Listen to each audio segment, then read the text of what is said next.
আসসালামু আলাইকুম, কেমন আছেন সবাই? আশা করি ভালো আছেন। স্ক্রিনে যেই ওপেন করা পিসগুলো দেখতে পাচ্ছেন, এখান থেকে আমি গত পর্বের ভিডিওতে গত ক্লাসে ডাইনামিক মেজর যেগুলো লিঙ্ক প্যাটার্নের সাথে সম্পর্কিত সেগুলি এবং সে সাথে অ্যাসেম্বল থেকে প্রত্যেকটি অপশন নিয়ে আলোচনা করেছি কোনটিতে কিভাবে কাজ করবেন। আজকের ভিডিওর টপিক হলো ভেরিয়েন্ট। তো প্রিয় টপার, ভেরিয়েন্টের কাজগুলো দেখানোর আগে বরাবরের মতো আপনি যদি আমার চ্যানেলটিতে নতুন হয়ে থাকেন তাহলে চ্যানেলটিকে সাবস্ক্রাইব করুন, পাশে থাকা অ্যালামেলটিকে বাজিয়ে দিন। সে সাথে ডিসক্রিপশন বক্সে লিঙ্ক দেওয়া আছে, সেখানে ক্লিক করে পূর্বের ভিডিওগুলো দেখে নিন। আর যদি পূর্বে থেকে সাবস্ক্রাইব করে থাকেন তাহলে অসংখ্য ধন্যবাদ। ভিডিওতে একটি লাইক দিয়ে সঙ্গে থাকুন। এবার চলে আসুন ভেরিয়েন্ট। তো ভেরিয়েন্টের মধ্যে মাত্র 3টি ফাংশন আছে: ভেরিয়েন্ট, গেট পিস আর্টিকলস এবং চুজ পিস। এই গেট পিস আর্টিকলস এবং চুজ পিস এই দুটি ফাংশনের কাজ সেম ধরনের। গেট পিস দিয়ে পিসগুলোকে ক্রিয়েট করা, ফাইলের মধ্যে যে শীটের মধ্যে যে পিসগুলো দেখতে পাচ্ছেন এগুলোকে ভেরিয়েন্টের মধ্যে ক্রিয়েট করা। আর চুজ পিসের কাজ হলো ফাইলে থাকা এই পিসগুলোকে ভেরিয়েন্টের মধ্যে পাঠানোর জন্য চুজ করা।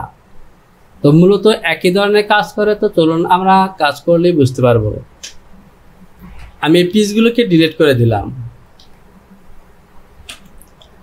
আমরা যখন নতুন এরকম একটা ব্লক তৈরি করি, ব্লক তৈরি করার পর আমাদের প্রথম কাজ হলো এখান থেকে সিম করে বের করা। তো আমি সিম সিলেকশন করলাম, ফন্ট, এ হলো ব্যাক এবং এ হলো স্লিপ, আমি বের করে নিলাম। এরপর এখান থেকে হাফ পিসগুলোকে ফুল করতে হবে।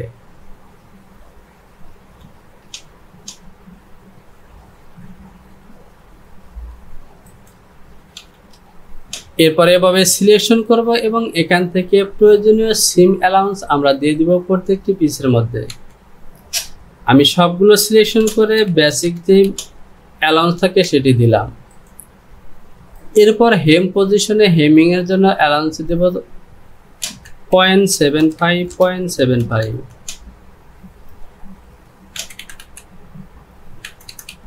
আর এই দুটি পিস আমাদের প্রয়োজন নেই, আমি ডিলিট করে দিলাম।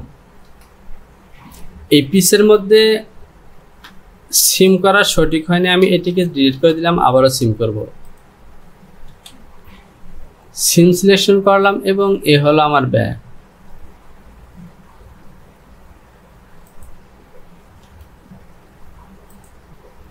এবার দেখতে পাচ্ছেন ওকে।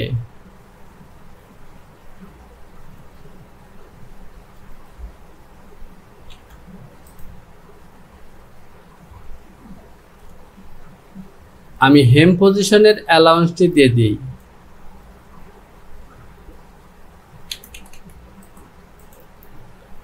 এই পিসটিকে ডিলিট করলাম। এই পিসটিকে আমি F2 থেকে 90 ডিগ্রিতে ঘুরিয়ে নেব। এবার ওকে। এভাবে পিসগুলোকে ব্লক তৈরি করার পরে সিম করে বের করে নিয়ে এখানে আমরা পিসের নাম দেব। তো পিস নেম আমি এখান থেকেও দিতে পারি,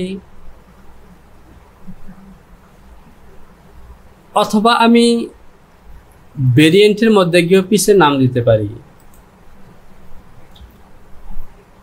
তো এখান থেকে পিসের গ্রিন লাইনগুলো এভাবে দিয়ে নেব। এবার হলো আমাদের ভেরিয়েন্টের কাজ। ভেরিয়েন্ট করার জন্য আমাদেরকে চলে যেতে হবে F8, এখান থেকে সিলেকশন করতে হবে ভেরিয়েন্ট, অথবা কিবোর্ড থেকে স্টার বাটনটি প্রেস করলেও হবে। তো প্রিয় ব্যাপার, শুধু এটি নয়, আমরা যেসব কাজগুলো শিখলাম যেমন মেজারমেন্ট, স্প্রেডশিট, যে কোনো ফাংশনের ডান সাইডে দেখতে পাচ্ছেন এখান দিয়ে শর্টকাট আছে। এই শর্টকাটগুলো ক্লিক করে করেও কিন্তু এই ফাংশনগুলোকে সিলেকশন করা যাবে। আর সব সময় ফাংশন এই শর্টকাট ফাংশন দিয়ে কাজ করার চেষ্টা করবেন, তাহলে কাজ দ্রুত হবে। এবার চলুন আমরা ভেরিয়েন্ট করব। আমরা ভেরিয়েন্ট সিলেকশন করব অথবা কিবোর্ড থেকে স্টার প্রেস করব। এরপর এরকম একটি ডায়ালগ বক্স আসবে। এখান থেকে আমাকে এই যে পিসগুলো দেখতে পাচ্ছেন, এটি যেই নাম দিয়ে ভেরিয়েন্ট করতে চাই সেই নামটি এখানে লিখে দিতে হবে।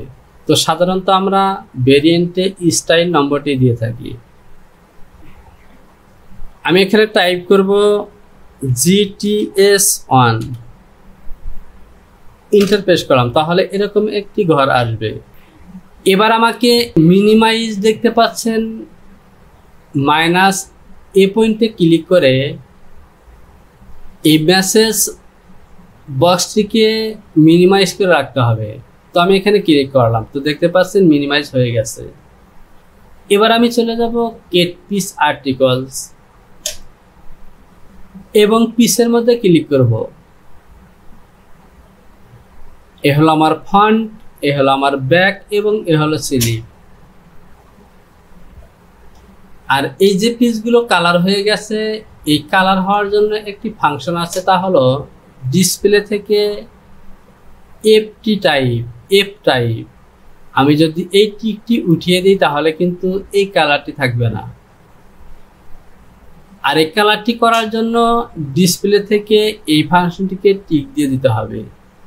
আর এই টিকটি দেওয়ার জন্য শর্টকাট হলো Ctrl+K। এই Ctrl+K বাটনটি প্রেস করলে এরকম কালার হয়ে যাবে। আবার যদি ক্লিক করি তাহলে কালার উঠে যাবে। তাহলে আমরা শিখলাম কিভাবে ভেরিয়েন্ট করব। ভেরিয়েন্ট করার জন্য ব্লক থেকে পিসগুলোকে সিম করে বের করা নেব। প্রয়োজনীয় সিম অ্যালাউন্স, গ্রিন লাইন, কাটমার্ক, যা যা প্রয়োজন সবগুলো দেব। এরপর আমরা পিসগুলোকে ভেরিয়েন্টের মধ্যে নিব। আর ভেরিয়েন্ট করার জন্য চলে যাব কিবোর্ড থেকে স্টার। এরপর এখানে আমাদেরকে স্টাইল নম্বর লিখে দিতে হবে। তো দেখতে পাচ্ছেন এবার যখন আমি স্টার প্রেস করি তখন এখানে কিন্তু সেই বক্সটা আবারও চলে এসেছে। এবার যেহেতু আমার এই পিসের মধ্যে একটি ভেরিয়েন্ট ফাইল আছে, সুতরাং এখান থেকে যদি আমি ভেরিয়েন্ট ফাইলের উপর ক্লিক করি তাহলে দেখতে পাচ্ছেন আগের মিনিমাইজ করা পিসটি কিন্তু চলে এসেছে, যেহেতু আমি আগে ভেরিয়েন্ট করেছি এবং মিনিমাইজ করে রেখেছি। আর যেহেতু এই পিসগুলো আমি সিলেকশন করেছি, সুতরাং এখান থেকে এটিকে ক্লোজ করে দেব এবং ফাইলটিকে একবার সেভ করব। ফাইলে যাব, এখান থেকে মডেল ভ্যালিডেশন, তাহলে আমার ফাইলটি সেভ হয়ে গেছে। এবার যদি আমি ফাইলটিকে নতুন করে ওপেন করি Ctrl+K, তাহলে দেখতে পাচ্ছেন আমাদের এই যে ভেরিয়েন্ট করা ফাইল এবং পিসগুলো। তো প্রিয় টপার, এখান থেকে আমরা ভেরিয়েন্ট এবং গেট পিস আর্টিকলস দিয়ে কিভাবে পিসগুলোকে ভেরিয়েন্টের মধ্যে নিয়ে যাব তা শিখলাম। আমি যদি আপনাদেরকে আবারও দেখাই, ভেরিয়েন্ট সিলেকশন করলাম, এই মডেলে ক্লিক করলাম, এরপর এটিকে মিনিমাইজ করে রাখলাম। এবার গেট পিস আর্টিকলস দিয়ে এভাবে ক্লিক করব, তাহলে সবগুলো ভেরিয়েন্টের মধ্যে চলে যাবে। এখানে এসে লক্ষ্য করুন সবগুলো পিস কিন্তু এখানে দেখা যাচ্ছে না। সবগুলো পিসকে এখানে নিয়ে আসার জন্য আমাকে দুইভাবে করতে পারবেন। এক হলো ভিজুয়ালাইজেশন থেকে এই ফাংশনটিকে এভাবে ক্লিক করবেন, তাহলে দেখতে পাচ্ছেন সবগুলো চলে গেছে। এরপর আবারও ক্লিক করবেন এবং এখান থেকে টিকটি উঠিয়ে দিলে সবগুলো পিস এখানে চলে আসবে। অথবা কিবোর্ড থেকে যদি হোম বাটনটি এভাবে দুবার প্রেস করেন তাহলেও কিন্তু চলে আসবে। তো প্রিয় টপার, আমরা ভেরিয়েন্ট শিখলাম, সুইচ ক্রিয়েট করা শিখলাম। এখন আমরা ভেরিয়েন্টের মধ্যে যে কিছু ফাংশন দেখতে পাচ্ছেন এগুলো নিয়ে কিছু কথা বলি। এখান থেকে পিস আর্টিকলস, পিসগুলো আমি ভেরিয়েন্টের মধ্যে নিয়ে এসেছি। এগুলোকে যদি আমি এখান থেকে ডিলিট করে দিতে চাই, তাহলে আমি যেই পিসটিকে ডিলিট করতে চাই সেই ঘরটিকে এভাবে সিলেকশন করতে হবে। তো শুধু যে এই ঘরে সিলেকশন করতে হবে তা নয়, আমি যে কোনো জায়গায় এভাবে সিলেকশন করতে পারি। এরপর পিস আর্টিকলস থেকে ডিলিট পিস, তাহলে দেখতে পাচ্ছেন যে পিসটিকে সিলেকশন করেছিলাম তা ডিলিট হয়ে গেছে। আমি যদি এভাবে এই 3টি সাইজকে সিলেকশন করি অথবা সবগুলিকে সিলেকশন করে এখান থেকে ডিলিট ক্লিক করি, তাহলে সিলেকশন করা পিসগুলো ডিলিট হয়ে যাবে। আর এখান থেকে দেখতে পাচ্ছেন লিঙ্ক, এটি লিঙ্কের ফাংশন। আমরা এখানে যাব না, এখান থেকে আরেকটি ফাংশন হলো ভিজুয়ালাইজেশন। আমি যদি এখান থেকে একটি পিসকে সিলেকশন করে ডিলিট বাটন প্রেস করি, তাহলে দেখতে পাচ্ছেন আমাদের এফ টাইপের যে ফাংশনটি ছিল সেটি অফ হয়ে গেছে, শুধুমাত্র এখানে দাঁড়িয়ে দেখাচ্ছে। যদি আমরা আগের অবস্থায় ফিরে যেতে চাই তাহলে এখান থেকে ভিজুয়ালাইজেশনে চলে যেতে হবে এবং এখান থেকে শো হাইড লিঙ্ক এই অপশনটিকে উঠিয়ে দিতে হবে। আবারও যদি আগের মতো করতে চাই তাহলে এখান থেকে এখানে ক্লিক করতে হবে, অথবা এখান থেকে এই অবস্থায় যদি ডিলিট বাটনটি প্রেস করি তাহলে কিন্তু হয়ে যাবে। তো প্রিয় ব্যাপার, এখান থেকে যদি আমরা এভাবে বলতে থাকি তাহলে আরো অনেক কিছু বলা যাবে। তো আমরা সাধারণত এভাবেই কাজ করে থাকি। ভেরিয়েন্ট সিলেকশন করব এবং এখানে ভেরিয়েন্টের নাম দেব। আমি নতুন একটি ভেরিয়েন্ট নাম দেব, ধরুন এখান থেকে আমি 45 দিলাম। ইন্টার প্রেস করব, এটিকে মিনিমাইজ করে রাখবো, ক্রিয়েট পিস আর্টিকেল সিলেকশন করব এবং এভাবে পিসগুলোকে ক্লিক করব। এরপর এখান থেকে মিনিমাইজ করা ফাইলটিকে অন করব এবং হোম বাটনটি দুবার প্রেস করব, সবগুলো পিস এখানে চলে আসবে। যদি এরকম থাকে তাহলে এখান থেকে আমরা এই ফাংশনটিকে এভাবে উঠিয়ে দেব।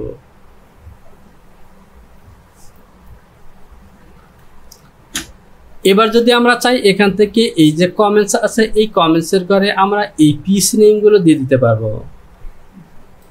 আমি এখানে সিলেকশন করলাম, এখানে পিস নেম দেব। তো আমি এই পিসটিকে সিলেকশন করলাম, তো দেখতে পাচ্ছেন এখানে ক্লিক করাতে এখানে সিলেকশন হয়েছে। এটির নাম হলো ফন্ট, FRONT ফন্ট। এরপর যদি এটির নাম দিতে চাই এটিও ফন্ট। এটি হলো স্লিপ, SLB স্লিপ। এরপর যদি এই ঘরটি সিলেকশন করি তাহলে দেখতে পাচ্ছেন ব্যাক সিলেকশন হয়েছে, BACK। তো যেহেতু দুটি ঘর সিলেকশন হয়েছিল এই কারণে দুটি ব্যাক চলে এসেছে। আমরা যদি এখান থেকে সবগুলিকে এভাবে সিলেকশন করি এবং এখান থেকে একটি নাম দিয়ে দেই, ধরুন আমি এখানে লিখে দিলাম পিস, PICE। ইন্টার প্রেস করলাম, তো দেখতে পাচ্ছেন সবগুলো পিসের নাম পিস চলে এসেছে। এরপর এখান থেকে আমরা আরেকটি কাজ করব, তা হলো আমাদের পিসের মধ্যে যদি সিঙ্কেজ থাকে তাহলে সেই কাজটি আমরা এখান থেকে করব। এই যে দেখতে পাচ্ছেন X, এখানে আমাদের লেন্থের দিকে যদি সিঙ্কেজ থাকে সেই সিঙ্কেজ এখানে দিয়ে দিব, ধরুন 105 বা 5% সিঙ্কেজ দিলাম। ইন্টার প্রেস করলাম, তো লেন্থের দিকে দেখতে পাচ্ছেন 5% অ্যাড হয়ে গেছে। একইভাবে উইথের কেউ যদি আমি 5% দিই তাহলে এভাবে সিলেকশন করব এবং 105, তাহলে দেখতে পাচ্ছেন উইথের দিকে সিঙ্কেজ যোগ হয়ে গেছে। তো এই যে অতিরিক্ত অংশ যোগ হলো এটি কিন্তু এই ফাইলের মধ্যে পাবেন না। এটিকে আমরা পাবো যখন আমরা প্রিন্ট করে বের করব, সেই প্রিন্টের মধ্যে সিঙ্কেজ দেওয়া অংশটি যোগ হবে। তো প্রিয় ব্যাপার, আজকের ভিডিওটি এ পর্যন্তই। আমরা F1 থেকে 8 পর্যন্ত 8টি অপশন নিয়ে সমস্ত অপশনের কাজগুলো কিভাবে করতে হয় তা শিখলাম। আর এরই সাথে আমার ল্যাক্টামোডারিস F1, F2, F3, F4, 5, 6 এবং 8 এই অপশনগুলো নিয়ে এই অপশনের কাজগুলো শেখা ওকে। যেহেতু আমাদের অপশনের কাজগুলো শেখা ওকে, সুতরাং এখন আমরা আমাদের নিজেদের ইচ্ছে মতো প্যাটার্ন তৈরি করব, ভেরিয়েন্ট করব, সিম করব। অর্থাৎ ল্যাক্টামোডারিস সফটওয়্যার দিয়ে যত ধরনের কাজ করতে হয় সবগুলো কিন্তু F1 থেকে 8 এর মধ্যে আছে। আর যেহেতু আমরা সবগুলো নিয়ে আলোচনা করেছি সুতরাং আমাদের কাজ শেখা ওকে। এবার আমাদেরকে এই ফাংশনগুলি দিয়ে প্যাটার্ন তৈরি করতে হবে, বিভিন্ন ধরনের ফাংশনগুলো দিয়ে কাজ করতে হবে, বারবার কাজ করতে হবে এবং আয়ত্তে আনতে হবে। 1 থেকে F8 পরেও আরও দুটি ফাংশন আছে। এখানে লক্ষ্য করুন -F1 এবং T8 দুটি ফাংশন আছে। আমি যদি এই ফাংশনটিতে ক্লিক করি তাহলে দেখতে পাচ্ছেন আমি যেই ফাংশনটি সিলেকশন করে রেখেছিলাম F8, সেই সিলেকশন কিন্তু আর নেই। আমি যদি F1 সিলেকশন করি এবং এই অপশনটিতে ক্লিক করি তাহলে দেখতে পাচ্ছেন সিলেকশন চলে গেছে। একইভাবে যদি এই অপশনটি সিলেকশন করি তাহলে এখানে দেখতে পাচ্ছেন নতুন নতুন কিছু ফাংশন অন হয়েছে। আর এই ফাংশনের কাজ হলো 3Dর কাজ করা। ল্যাকটা মডেলিস্ট দিয়ে যদি 3Dর কাজ করতে চান বা ড্যামিতে এই তৈরি করা প্যাটার্নগুলোকে কিভাবে ফিটিং করবেন, ফিটিং চেক করতে চান, তাহলে আপনাকে এই অপশনটিতে আসতে হবে। এখান থেকে দেখতে পাচ্ছেন set as 3D, আনসেট 3D attribute, desktop stitch, অর্থাৎ 3Dর সমস্ত কাজগুলি এই ফাংশনের মধ্যে আছে। তো প্রিয়টা পার্ট 3D নিয়ে আমরা পরবর্তীতে শিখব। যেহেতু আমরা প্যাটার্ন তৈরি কাজ শিখছি, আমরা যখন প্যাটার্ন তৈরি কাজ করা শেষ করব এরপর আমরা 3D কাজ করব। তো ভিডিওতে লাইক করুন, কমেন্টস করুন এবং সে সাথে যদি কোথাও বুঝতে সমস্যা হয় বা আপনার যদি কোনো প্রশ্ন থাকে তাহলে অবশ্যই কমেন্টস বক্সে কমেন্টস করে জানাবেন। শীঘ্রই চলে আসবো পরবর্তী টিউটোরিয়াল নিয়ে। সে পর্যন্ত ভালো থাকুন। সবার জন্য হলো শুভকামনা। আসসালামু আলাইকুম।